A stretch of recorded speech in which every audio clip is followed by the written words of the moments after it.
చంద్రగిరిలో ఎన్నికల ప్రచారం నిర్వహించిన చంద్రబాబు చిన్ననాటి సంగతుల్ని గుర్తు చేసుకున్నారు. అక్కడ విద్యాభ్యాసం సాగిన రోజులు, చంద్రగిరితో అనుబంధాన్ని ప్రస్తావించారు. తాను పుట్టిన గడ్డపై ఈసారి తెలుగుదేశం పతాకం ఎగరాలని ఆకాంక్షించారు. చంద్రగిరికి వచ్చినప్పుడే మీ ఉత్సాహం చూస్తున్నా, మీ అభిమానం చూస్తున్నా. ఎప్పుడు కూడా మీ ముందర నేను పెరిగాను, ఈ స్థాయికి వచ్చాను.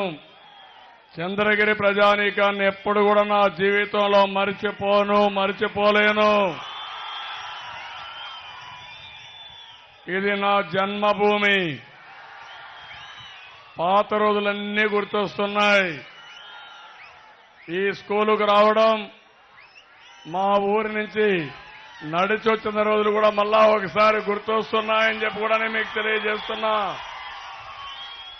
ఇక్కడి నుంచి సైకిల్లో వెళ్ళిన రోజులు కూడా గుర్తొస్తున్నాయి. ఇక్కడే ఉండి కాపురం ఉండి చదువుకున్న రోజులు కూడా గుర్తొస్తున్నాయి.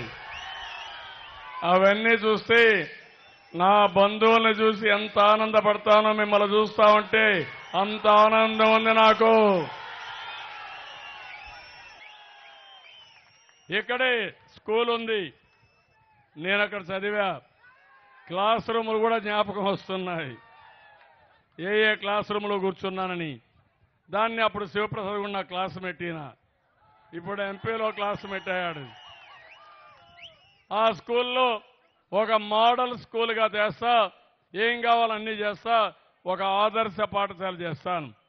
తమ్ముళ్ళు 78 ఇంటింటికి తిరిగాను, అవునా కాదా? మీ ఓట్లు అడిగాను. ఆ తర్వాత 83 ఎన్నికల్లో కూడా తిరిగాను. తర్వాత కొన్ని కారణాల వల్ల నేను రాష్ట్ర రాజకీయాల్లో ఉండి అడగకుండా కూడా ఓటేయాలనే ఉద్దేశంతో కుప్పానికి వెళ్లారు, ఒక వెనుకబడిన నియోజకవర్గం. నా స్వగ్రామం ఉండే నియోజకవర్గం, నా జన్మభూమి ఇది. ఎవరికైనా జన్మభూమి పైన ప్రేమ ఉంటుందా లేదా తమ్ముళ్ళు?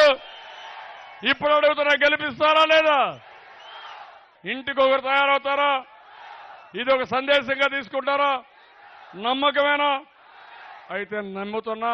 అందరికీ నమస్కారాలు. జై తెలుగుదేశం, జై హింద్.